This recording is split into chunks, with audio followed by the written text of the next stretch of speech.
Hello guys, আসসালামু আলাইকুম। It's me Tanisha. Welcome to my new video. অনেক সময় বাচ্চারা অনেক কিছু খেতে চায় না, তখন টেনশনে পড়ে যেতে হয় কি করব না করব। তো আমি তোমাদের সাথে যে রেসিপিটা শেয়ার করতে যাচ্ছি এটা বাচ্চারা অনেক মজা করে খাবে। পার্সোনালি আমার ছোটো ভাই এটা খুব মজা করে খায়। সো চলো শুরু করা যাক। এইখানে আমি কাঁচা পেঁয়াজ কুচি এবং কাঁচা মরিচ কুচি আর ডিম দিয়ে ভালো করে ভেজে নিচ্ছি। এইখানে আমি কিছু চিকেন ভেজে রেখেছিলাম, এইগুলো এখন দিয়ে দিচ্ছি।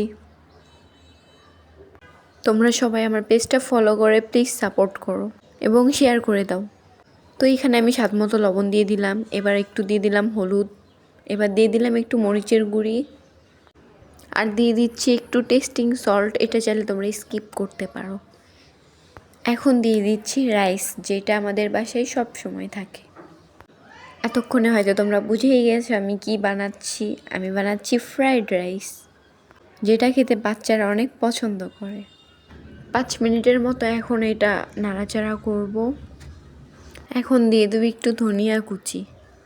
বাহিরে বৃষ্টি হচ্ছিল, রান্না করতে করতে এই মুভমেন্টটা আমি উপভোগ করছিলাম। তো দেখো, তোমাদের সাথে কথা বলতে বলতে আমার এটা একদম রেডি। আর এটা খেতে অনেক মজা হয়েছিল, তোমরা চাইলে ট্রাই করে দেখতে পারো।